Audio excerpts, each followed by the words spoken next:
6:15 is the time. Welcome back to Live Now from Fox. I'm Gina Francine. Continuing with your top stories and headlines, take a look at your screen. An active shooter at Fort Stewart in Georgia sparked a lockdown of the base and even nearby schools. Military officials now say the gunman was a soldier who reportedly shot 5 of his colleagues.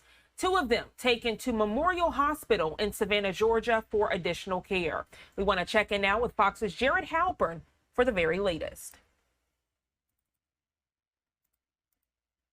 5 soldiers were shot and wounded at an Army base in Georgia. It happened at Fort Stewart, just 40 miles southwest of Savannah, with the shooting taking place in the 2nd Armored Brigade Combat Team area. Our wounded soldiers were initially evacuated to Wynn Army Community Hospital right here on Fort Stewart.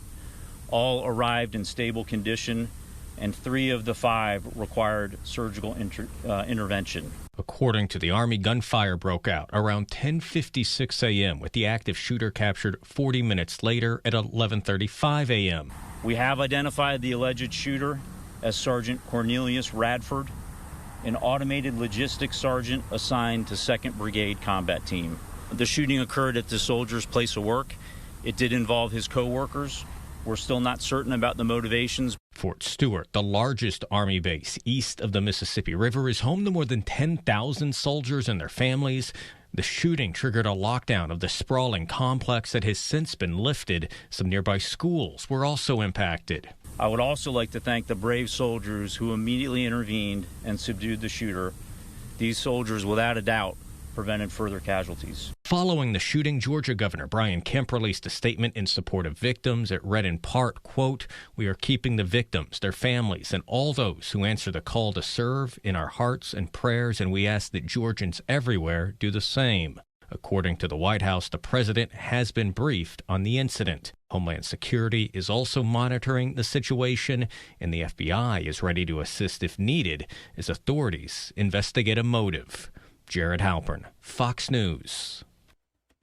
All right, Jared, thank you so much for that detailed report, giving you a live look at the state capitol in Georgia. We know as soon as the shooting took place, political leaders from both sides of the aisle issued statements offering condolences and prayers. We want to check in now with Fox 5 Atlanta's Mark Teichner. He picks up that side of the story live from the state capitol in downtown Atlanta. He's live on the ground with the latest. Mark, good morning.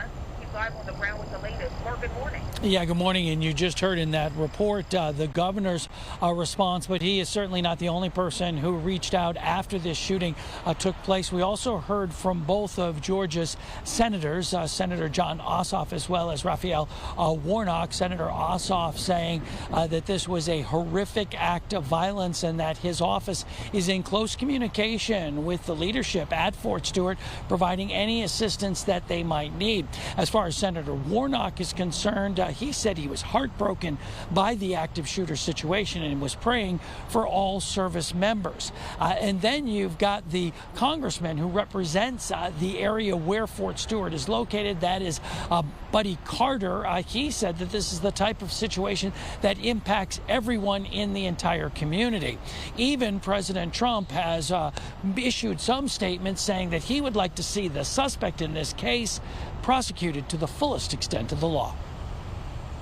The entire nation is praying for the victims and their families, and hopefully they'll fully recover, and we can put this chapter behind, but we're not going to forget what happened. We're going to take very good care of this person that did this, horrible person. It seems like every time we have these type of situations, in addition to getting those responses from politicians, it sparks a debate about what's the best way to prevent these type of violent acts from taking place. Again, that has already begun. The folks from the Giffords organization, gun violence prevention group, say they would like to see stricter red flag laws and stricter laws when it comes to licensing for guns and permitting for guns. So obviously the debate for that will continue to see if any potential changes are made or not. Reporting live from the Georgia State Capitol, I'm Mark Teichner for Live Now from Fox. Mark, always a pleasure when we get to have you join us here on Live Now from Fox. Thank you so much for the detailed breakdown, also showing both sides of the aisle as those who have been impacted are in our thoughts and prayers. You and your team have a great rest of your day. You too. Thank you. Transitioning again after speaking with Mark again, he's live outside of the state capitol, giving you that aerial view here at 620 on the East Coast. And as he was talking about a congressional response, we want to dig a little deeper here on Live Now from Fox. Take a look at your screen, the very latest from Senator Raphael Warnock, his statement on the shooting at Fort Stewart. It says, quote, "I join all Georgians in praying for the 5 injured soldiers, their families, and the entire Fort Stewart community after this tragic shooting. Georgia's service members represent the best among us, and their safety must continue to be a top priority." He goes on to say, quote, "I am grateful to the local and federal law enforcement and first responders who acted to save lives, and my office stands ready to support Fort Stewart however we can to ensure they have the federal support needed to protect our service members and base communities."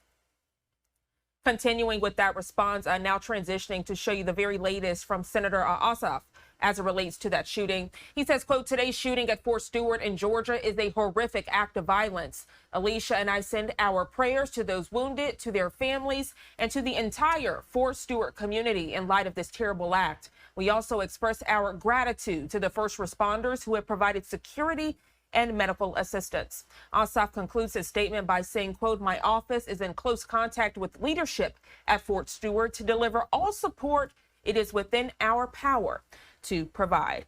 Again, taking you back out live, Georgia State Capitol on this Thursday morning. We'll continue to follow this developing story here on Live Now from Fox.